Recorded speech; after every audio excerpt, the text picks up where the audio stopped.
You must be at least 18 years of age to listen to the following podcast.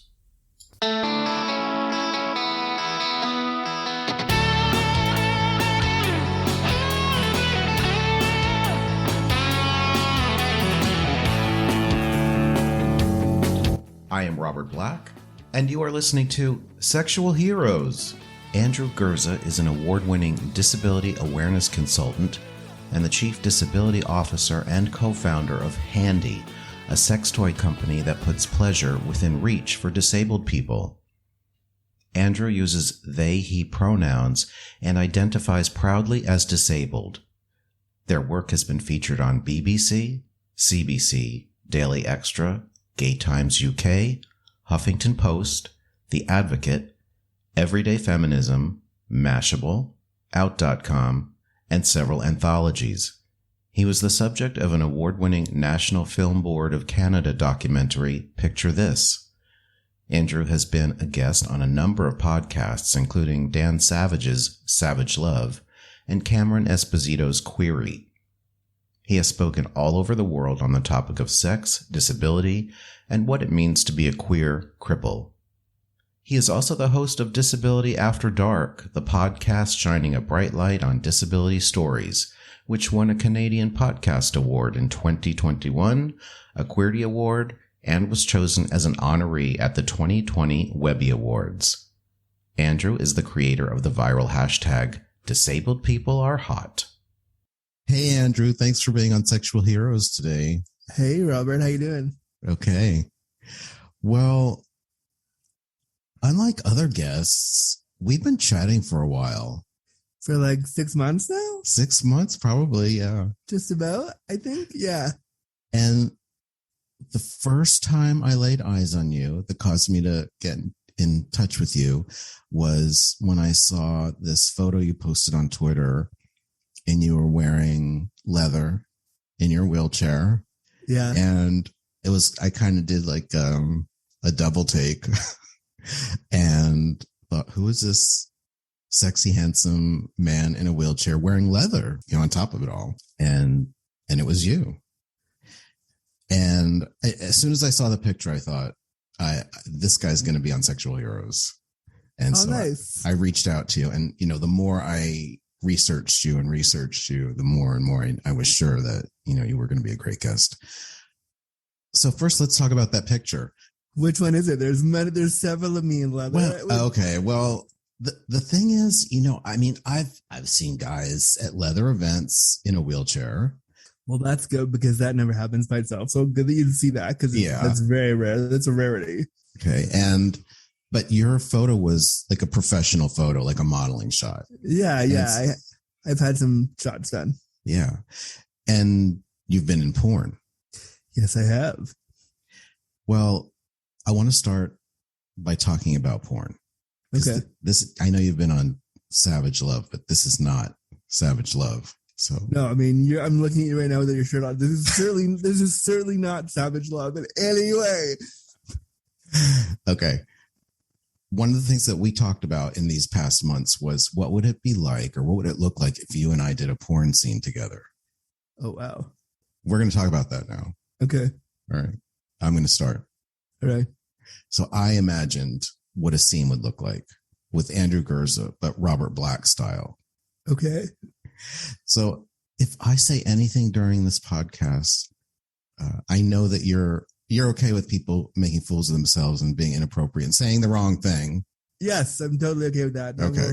Okay. I'll lead you in the right direction if you fuck up. Okay. Thank you. Okay. So this is what I imagined. Explain to everybody what a Hoyer lift is. A Hoyer lift, for anyone who doesn't know, is a lift that a lot of disabled people use to get in and out of bed. So it looks like something out of the medieval fucking times, actually, is what it looks like. It's a big claw-like device that you attach a sling to, and then you put the person in the sling and you lift them up and you put them in bed. Right. Or it can help you get to the toilet. Or the chair, or whatever. Okay. However you're transferring. Okay. So I am picturing you and me, and there's some other people involved too. But I didn't realize we were having an orgy. Well, it's not really an orgy. So I imagine I am in the Hoyer lift. Okay. I'm in the Hoyer lift and I am being my arms, because I love restraint and sex together. So there's some guys holding my wrists back and my legs apart. And you are below me, right? Because I'm lifted up in the Hoyer lift. Yeah. And you've got the guys playing with your nipples, stroking your cock. And I am lowered onto your cock. I am impaled on it. I mean, interesting. I had no idea how that would work with the Hoyer lift, but I like that idea. Yeah. Well, I think the Hoyer lift could lower me down, and then one of the guys, some strong guy, could kind of like bounce me on your dick.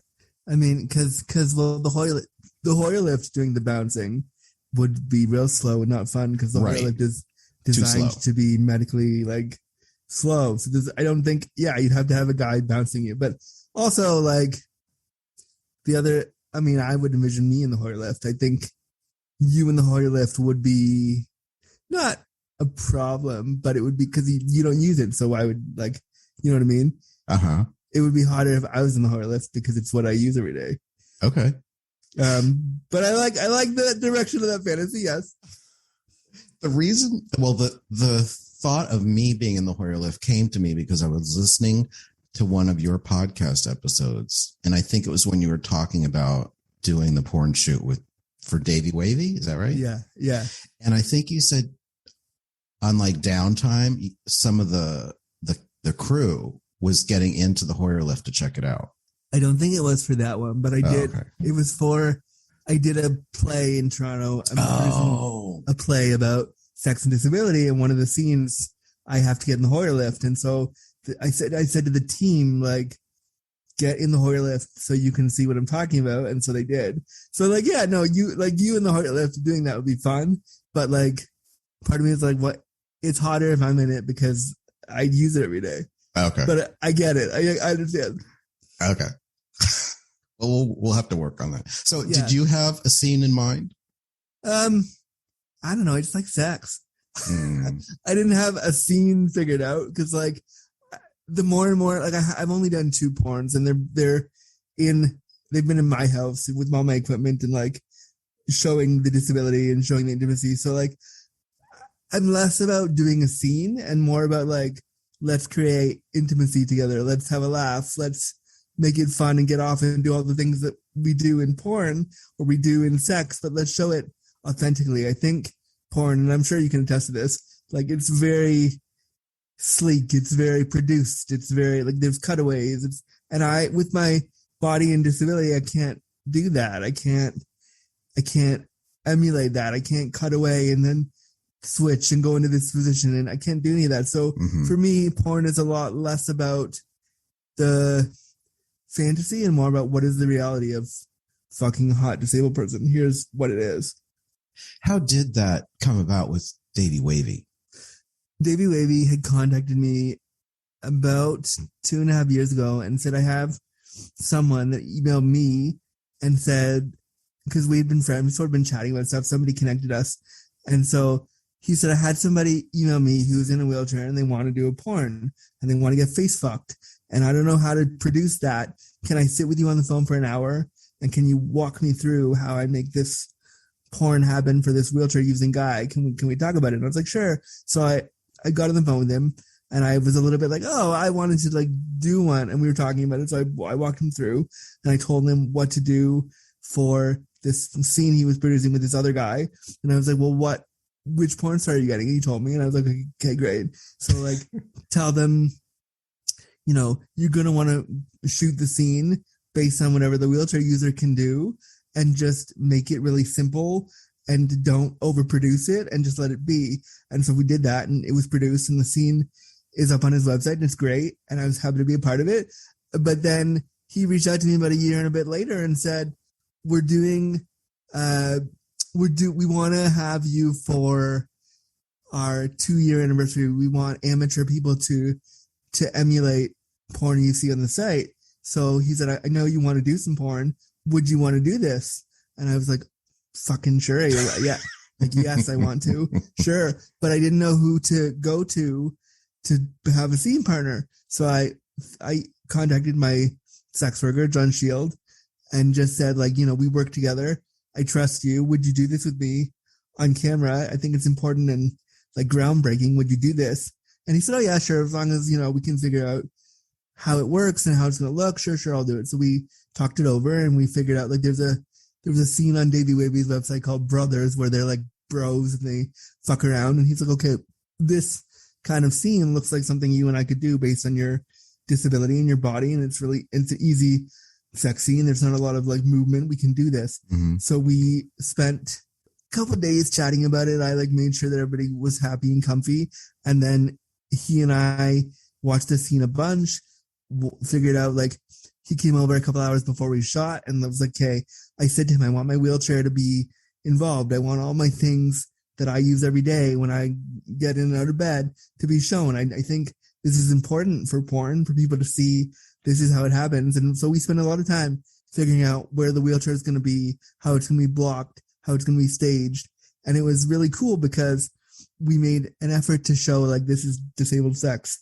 This is not, it's not been overproduced. It's not been like cut away to show me magically in bed all of a sudden. It's like, this is what it's going to be. And I think it was really exciting for me to do that because I'd never seen that on film before in porn at all. And I watch a lot of gay porn and I had never seen or done anything like that before. So it was really, really powerful for me. And I'm really proud of that. To someone who would say, well, you're being objectified or exploited or fetishized, what do you say to that? No, I'm not. I asked for it. I agreed to do it. I'm not, besides which, I think fetishization, especially in the disability community, is really, people get scared of being fetishized. They get scared of being, you know, of being fetishized in the wrong way and dehumanized. And I think there's a big line between being fetishized in a positive way, where you have control over how you're seen, and being dehumanized. And I think for me, I play around with the fact that I have a disability. My scruff name right now is Big Dick Crip. Like, I make jokes about my big joystick. Like, it's something that I play with myself, because I think why not? Why not bring some of that humor to it, so that if I'm with somebody who has never been with a wheelchair user before and they want to mess around, they know that it's okay to play. Like, I think if someone says to you, you're dehumanizing me, then okay, that's a problem. But if, like, they're just trying to learn, then I think it's fine. And in this instance, there was no fetishization there. I agreed to do it. I think disabled people deserve to be objectified positively and seen as like sexual beings and people. And I think there's a huge line between objectification and fetishization and just seeing yourself as a positive sexual person. And that's how I see myself. And really, I mean, everyone in porn is objectified. Yeah, that's the whole point. Like, we know what we're doing when we turn on the camera and start to suck a dick. Like, we know how it's going to be consumed. So you might as well lean into that a little bit. Sex is an issue for many disabled people. Yeah. A big following on Sexual Heroes. I have a lot of baiters who follow my podcast, and I'm big in the bait culture. I know. I've watched you eat your cock bread. I've seen things go down. I've watched all your stuff. I know. We take masturbation for granted because it's not something everyone can do. Yeah, it's not something everybody has access to. So for me, I lost the ability to self-pleasure. I want to say 3 or 4 years ago now, and it's really emasculating. And because of that, sometimes now that I can't self-pleasure and I can't just rub one out when I'm feeling horny or feeling sexual, sometimes my body will auto-ejaculate, which is super embarrassing because you'll be in the middle of a talk or a podcast or like just out having your day, and all of a sudden, body wants to release it now. Or because I don't have access to my body the way that I want to, I'll have one sexual thought and I'll come, which is like, oh, that's great. Now I have to deal with that. So there's a lot of shame around that. So yeah, it's something that I am working on with my sister. We have a sex toy company currently called Handi, but the name is in flux of possibly changing. So we're working to create the first line of sex tech for and by disabled people, to help people with hand limitations and hand disabilities still have access to pleasure and still have access to their bodies in a way that isn't confined to the toys that are on the market, because a lot of masturbatory toys are not accessible. So we wanted to change that. Absolutely. Yeah, that makes perfect sense and sounds great. Yeah, we're excited. I mean, there's a lot of stuff to get it up and going, but we're excited when it's going to drop. You created the hashtag disabled people are hot. Yes, I did. So it went viral. Like, it's gotten big. Yeah, I mean, it's not so big anymore, but when it first launched a couple years ago, it was pretty big. Like, I used to think going viral, it wasn't something that I planned on doing. I literally went on Twitter one day and typed in "disabled people are hot" as a sentence and put it out there. And then as I was looking at the sentence on Twitter, I was like, I wonder if there's a hashtag with that already. And I was like, somebody for sure somewhere has made it a hashtag. So I put it in, and there was it said oh, there's no hashtags using that, whatever. Mm-hmm. And I was like, oh, there's something I could do with that here. So I put a picture of myself on the Twitter and said, if you're disabled and you have a picture of yourself that makes you feel sexy or hot or good, please use the hashtag disabled people are hot. And so I did it before I went to bed. And within a couple hours, I had 5 or 6 retweets. I was like, okay, all right, it's not really going to go anywhere. And you never know with online, whatever. Mm-hmm. And then when I woke up, I had 20 plus tweets. It couldn't even show me how many tweets I had. I had a ton of tweets left. And then I was getting emails from France and LA and from all these outlets saying, can we talk about your hashtag? And I was like, what even happened? Cool. You use the pronouns they and he? Yep. I'm just recently started using they. Can you tell me about that? Yeah. I mean, for me, it's not so much a gender shift. It's more about me being fuck you to the queer male establishment that doesn't see my body as something that's valuable. So oftentimes when I go to queer spaces, I don't feel like I fit in terms of hyper masculine, super aggro. I can't go to the gym. I don't do it. I don't fit what a queer cis gay male is supposed to be, which whatever that is, it's arbitrary. But so for me saying they, it's that way I don't have to try to conform. I don't have to try to become this version of gayness or queerness that I can't because of my disability adhere to. So I started using they kind of just to give myself the freedom to do whatever I wanted to do and express myself however I wanted to without feeling confined to the label of what a gay disabled male is supposed to look like or be. Yeah. Gay culture is rough sometimes. Yeah. Gay culture is rough. I know even for me preparing for this podcast interview, I ran it through my head 100 different ways and thought about, you were just thinking about the porn we're going to do. Yeah. I mean, there's that. But I thought I was reconsidering language that I would use. Can I say that? Or should I say this? Or can I say that? I think that a lot of people who are not disabled, able-bodied, or non-disabled, yeah. Non-disabled, they, what's the word? They're scared to say something the wrong way, or, it's scary.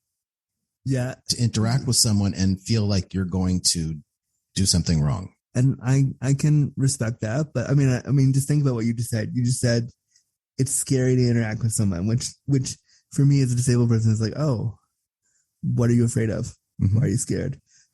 So to that, I ask you, what are you afraid of? Other than fucking up, right? There's a deeper meaning to that fear. So I'm curious, what do you mean when you say you're afraid? Well, I wouldn't want to offend somebody or hurt them. And I feel like there's more, what I'm getting at is that do you have, because a lot of people, I think they're scared to talk about disability because of that, but also, the conditioning we have around disability and the way we don't talk about it and some of the stuff that some of the historical views on disability are they can't think, they can't speak, they're lesser than we are, or you might catch disability, or like, so I wonder like what if there's any of that playing for you in the back of your head, like. Well, and I whatever's going on in the back of my head could be totally different from what's going on in the back of somebody else's head. I mean, isn't that part of what you're doing with Disability After Dark? Your podcast is like bringing these kind of conversations to the forefront, so there is less awkwardness and more integration. Yeah, exactly. And so what I was trying to get at was like, I want to get into the meat and the dirtiness of like, where is the discomfort? Where does it come from? Why is it scary? Like, I think that's really important, because you can easily say, oh, I don't want to offend anybody, so I won't say anything. But I think there's a deeper thing there of like, what are you afraid of? Are you afraid of hurting the person? Are you afraid of becoming disabled yourself? Are you afraid of them because of their disability? Like, I'm not saying you have this, but I'm saying a lot of people say like, oh, I just didn't want to say the wrong thing. And it's like, but why? Like, where else does that come from? So, we for hundreds of years, we've been taught that disability is not something we talk about. So that kind of cultural thing takes a while to shift, but it's a shame that in 2021, people are still afraid to speak and to try. I mean, I think it boils down to try it. If you fuck up, I can only speak for me, but I would correct you and be like, and I just did. You said able-bodied, and I said, or non-disabled. Like, I think that people without disabilities have to sit with their own discomfort. They have to realize what they're uncomfortable about. Like, when it comes to sex and disability, I have guys tell me all the time, oh, I don't do guys in wheelchairs, or, oh, I can't, I couldn't really be with you because you need care, or I couldn't really be with you because I need to help you, or like, I'd have to do all the work, or I won't enjoy it in bed with you. Like, and I'm always like, well, where does that come from? Like, why do you feel the need? First of all, why did you feel the need to tell me that? And secondly, where does it come from? What are you afraid of? So I love on my show to sit with, I'm going to have you on as a guest for one of these episodes eventually. I love having porn stars on, particularly, and queer non-disabled gay men, and asking them like, what would happen if you became disabled tomorrow? How do you think your life would change? Because it really gets them to sit and interrogate, oh yeah, my life might be totally different, and I never thought about this stuff before. And I love giving them that light bulb moment to be like, oh, now I'll think about it some more. Like, that, it's really powerful. Well, and I have given it thought since meeting you. Well, I mean, if we're gonna fuck into porn, you're gonna have to think. No, I'm kidding. But I mean, I'm glad. I'm glad to be able to start those conversations and get people to think about that. Speaking of conversations, and conversations between two non-disabled people about sex can be awkward for a lot of people. What are those conversations like for you? Beyond what is it any more awkward for you, or? Yeah, because I would have to talk about needing help. I would have to explain that I can't position myself the way that I want to all the time. I would have to explain to them, like, you will have to undress me. You will have to move. Like, you're going to have to make sure I get in and out of bed. I might also have to explain I also have chronic illnesses like IBS and other things that might mean that I might shit on you during our, fun time, it's not a fun conversation always, but it's honest. And I'm like, if you want to get with me, like, these are the things that I have to contend with. So we have to talk about it. And so I think when you're with a disabled person for the first time, those conversations are vital, but also those conversations, I think, create a deeper bond with the person. If I'm telling you the honest truth, like, then you tell me what you're afraid of. Like, I love to sit with my partners before we fuck, like, and say, okay, what do you want to do? You want me to eat you out? Great. Here's what you want to do. Here's what the reality is. Here's how we get there. And like, break down, okay, in order for me to eat you out, I'm going to need you to be comfortable, like, squatting over my face for 20 minutes, and me to be in this position, and you to help me get in that position. And like, so it breeds a much more honest, I think, bond. And I appreciate it. It's not easy to do, because sometimes I just want to get on a screw off, see a hot guy, have my dick sucked, and then you can go home. But I'm forced to have a conversation about what my needs are. And that can be liberating, but also really exhausting. Sometimes I don't want to, but it's important. And I think we all should, whether we're disabled or not, strive to have those conversations before we hook up with anybody, because then you really get to know who you're sleeping with. Absolutely. I don't want to forget this. The leather that you were wearing in that first picture I saw you in, and I've seen you in other pictures with leather. Tell me about that. What's that mean to you? What does leather mean? Well, leather. I put on leather the first time about 7 years ago. Not in that picture, but I put on a harness for the first time and chaps like 7 years ago. My friend came over who does leather stuff, and we dressed me up in leather, and I'd never done anything like that before.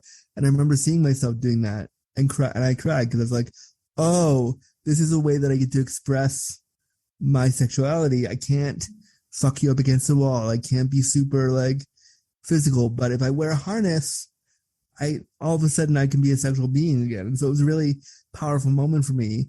And it's still not easy for me to get into my leathers, and I have to get somebody to like dress me up in them, which is a whole other conversation with my care staff.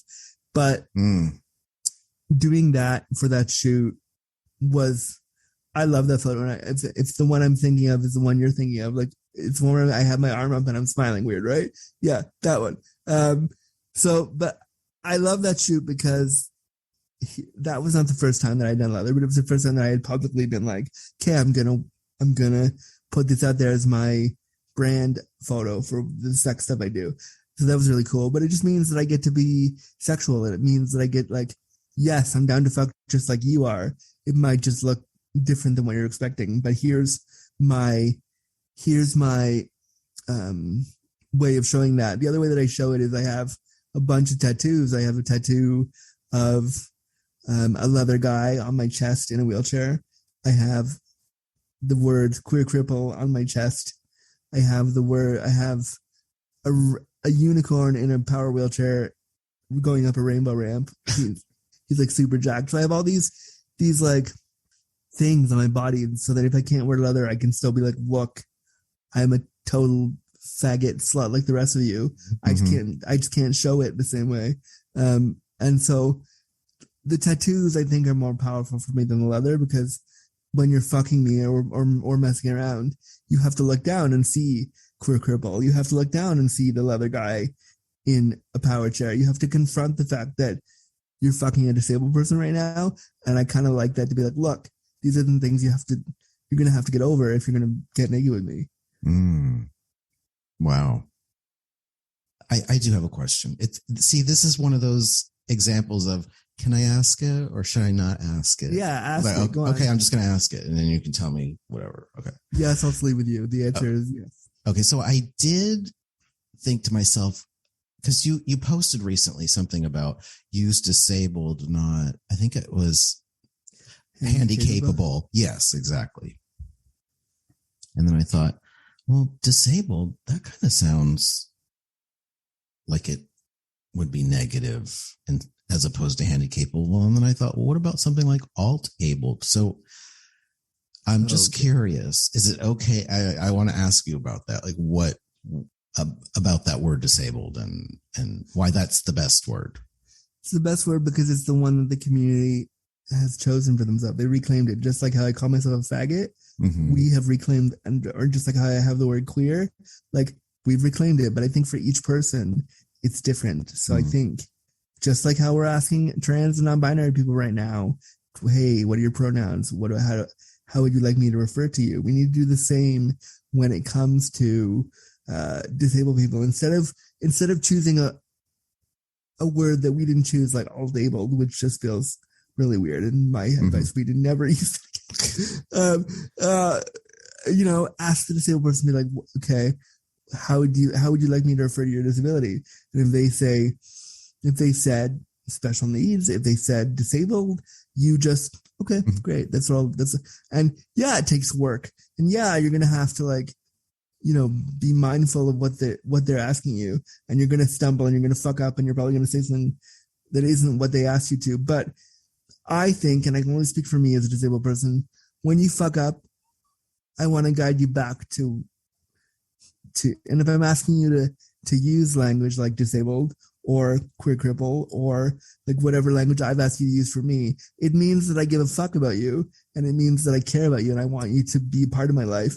So I'm asking you to use disabled. And also people think disabled is a bad word, and there were negative connotations to it.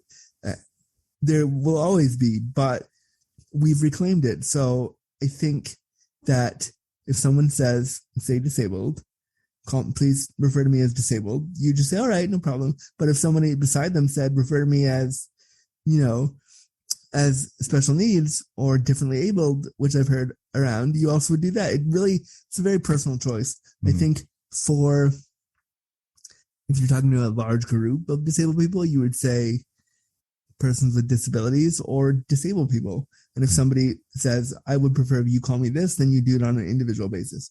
But I think what happens to a lot of non-disabled people is they're trying to be polite and they're trying to be inclusive. So they unintentionally will say stuff like, oh, you're so handy capable. And it's like, what the who the fuck taught you that way? I didn't tell you. I've told this on my show before, but I'll tell it again. I had a porn star, I had an escort once. We're going to fuck.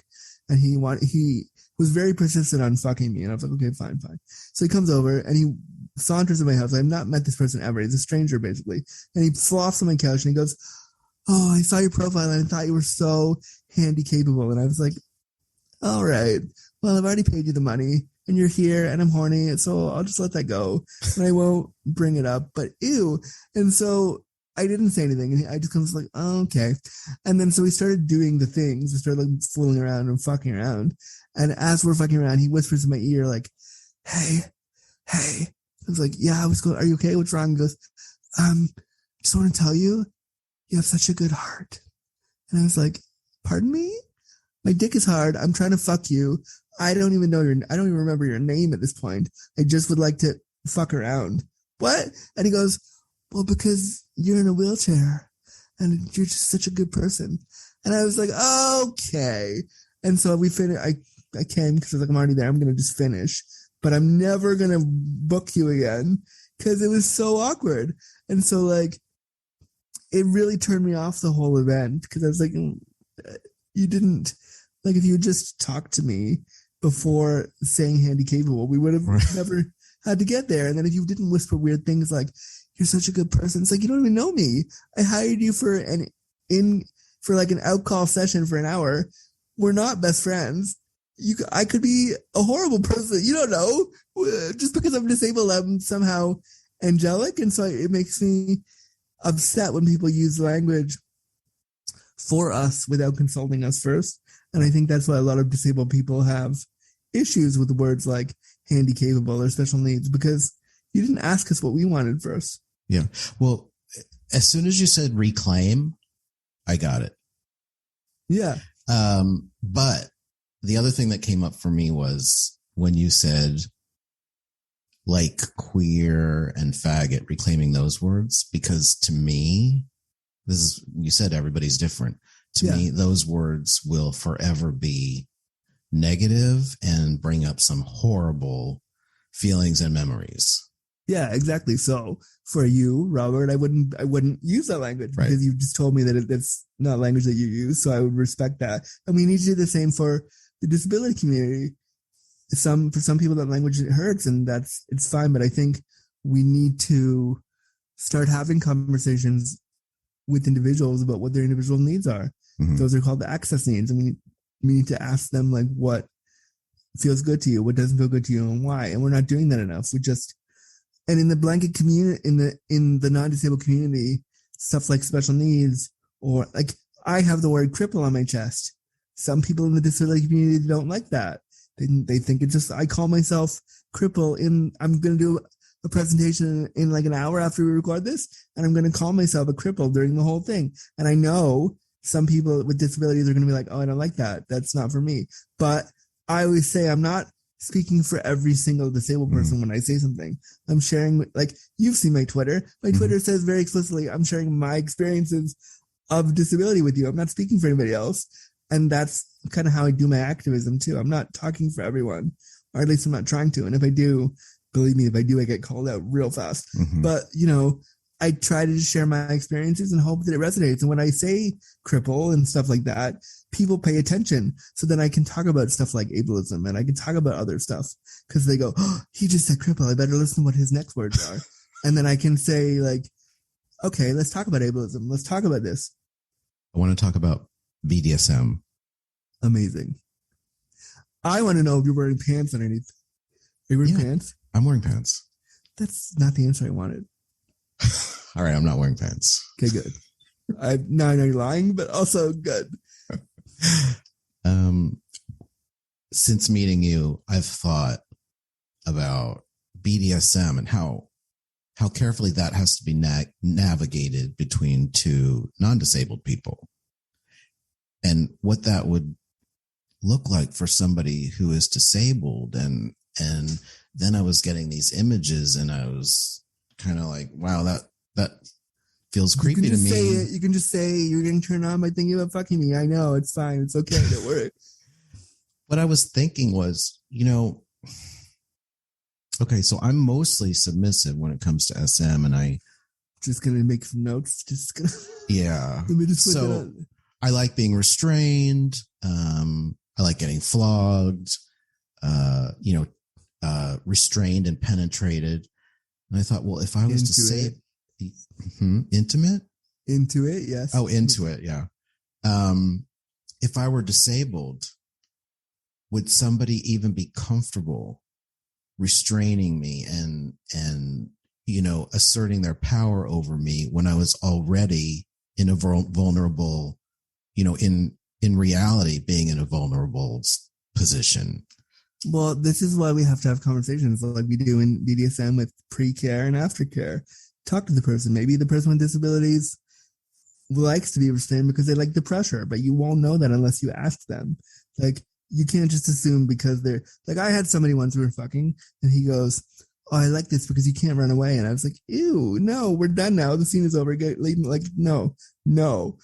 But, then that's, that was creepy and weird and I didn't like it. And I was like, get out, we're done. But in terms of BDSM, we know that BDSM is actually a pain reliever. So when I was working on the sex toy, my sister and I also curated a book called The Handi Book of Love, Lust, and Disability, which you can get at that'shandi.co. Order it right now. But we created a book and we put in a chapter about disability and BDSM. And everyone said, BDSM is great if I have chronic pain because I can control the kind of pain that I'm having and it takes away from the disability pain and turns me on. So I think that you just have to have a conversation with your partner about, hey, what are your fetishes? What are your kinks? What are your hard stops? Like, it really boils down to what I'm hearing from you. And I believe this anyway. Gay men are horrible at communication.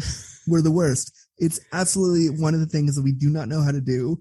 We are literally we're so bad at it. Unless I'm waggling my dick at you, then all of a sudden you will speak. But if I want to just talk to you, like, that's impossible. So I think we need to recognize that there's a horrible, horrible issue with communication in our community. And if we just talked about it more, like, maybe if you were disabled and you were restrained, and that's okay, maybe not, but we'd have to have a conversation. Like, but I think BDSM and disability is a great area to explore. And then there's the other side of the coin, a disabled person who wants to be in a dominant role and has to be especially clever about how to assert that power. I can be dominant over you. And I can do that with my voice. And I can do that with telling you what to do. Like, there's different ways to assert dominance that are not physical. Right. I can't move when I'm in bed with my sex worker or with the person that I want to fuck. I can't do much physically, but I can fucking tell you to get on my dick and suck it harder now. Like, I know how to do all that. Like, I know how to be very forceful when I want to. But for me, like, I'm less dominant and I'm more of a switch. I like being submissive, similar to you, because in my day-to-day life with my caregivers, I have to tell them every step of what to do, from the minute they're here to the minute they leave, which is up to 5 hours a day, I have to be very much like, do it this way. So when I get in bed with particularly an able-bodied person, my sex worker, I don't know if you know John Shield, but hey, John Shield, you're awesome. So when I get in bed with him, I let him tell me what we're doing. I don't run the scene. I like that because I get to just let go. I get to just be a dirty slut and be totally taken away into this awesome moment that I don't get to experience very often. And I get to be told what we're doing. And that's really exciting for me because in my day-to-day with my caregivers, I have to be in control all the time. So to let go of control is a really powerful and fun area to play around in. Yeah. Well, makes sense. I mean, a lot of people who are submissive have jobs where they have to be in total control all the time and make decision after decision. So that's why they like a submissive role. Yeah. But I also heard you just now, you used the term able-bodied, but before you corrected me when I used the term able-bodied. So you need to clarify. Yeah. Well, it's interchangeable. Sometimes I say able-bodied, sometimes I say non-disabled. Though that particular piece of the language for me anyway is interchangeable. And I think but similarly, if somebody was to make a mistake, like you called me in and said, hey, can you talk more about this? I think we're not doing enough of that. Like, hey, I'm confused. Why did you use it here and then not here? I think, we have to have more of those conversations around language, around disability. And I'm glad we did. So I'm not sure I got the answer. So I don't know if there wasn't. I used the term able-bodied and you clarified. You said, but I said or non-disabled. I didn't say. Oh, okay. Or. I said or non-disabled. I didn't say it has to be. Got it. I think a lot of the stuff with language around disability is contextually dependent. So if, again, somebody might like able-bodied. Some disabled people use ableds to refer to non-disabled people. So it just depends on who you're talking to, I think. Yeah. But none of it is hard and fast. Mm-hmm. At least for me, it's very fluid. And I also listen to how somebody is using the language. So if you call me a cripple and I didn't ask you to, and you were like, hey, cripple, fuck you, that's the problem. But if we're fucking around and I'm sucking your dick and I tell you to call me cripple, why wouldn't you? Or if we're friends and I've known you for a long time and you call me, hey, gimp, like, hey, cripple, what up? Like, it's for me, and I can only speak for me. It's a term of endearment. It's a term of you understand me, you get what my life is, and I want to bring you into that experience with me, and I don't want to keep you out. That doesn't work for everybody, but it works for me. Mm-hmm. I just want to let everybody know they should follow you on Twitter for sure, so they don't miss out on some of your awesome posts. Like recently, this is just one of many examples, but you posted your idea of having the restaurant where the servers are all in wheelchairs and the place is called Meals on Wheels. I just thought it was funny. I'm a dork. I just thought it was really cute. And I was like, oh, let's put it out there. Like, I like putting stuff in pop culture that we've never thought about before around disability. Like I've also said, like, I think I posted one recently where I said, like, what if we had a drag race season that was all wheelchair users? That was just and all of the challenges were, I don't watch Drag Race religiously or anything, but I was like, it's a big popular thing. How cool would it be to have all of the challenges be, how do we make drag more accessible? And showing the world that this is a thing. Like, I just like doing that on my Twitter because it's a place where I get to be silly and put ideas out there. I love it. Is there anything else you want to make sure my listeners hear before? Yeah, I would also urge you to follow me on Instagram too at the same place. So Andrew Gurza _ on Instagram and Twitter, but also to download my award-winning podcast, Disability After Dark, which was at one time a sexuality and disability podcast and is now just kind of morphed into like a disability everything podcast where I talk about just anything I want to around disability, and I talk with guests about their experiences. And Robert will be on the shows one day soon to have more of this conversation, and for me to be a horrible flirt for like an hour. But I would urge you to go listen to that if you want to learn more about the lived experience of disability in a fun, comfy environment.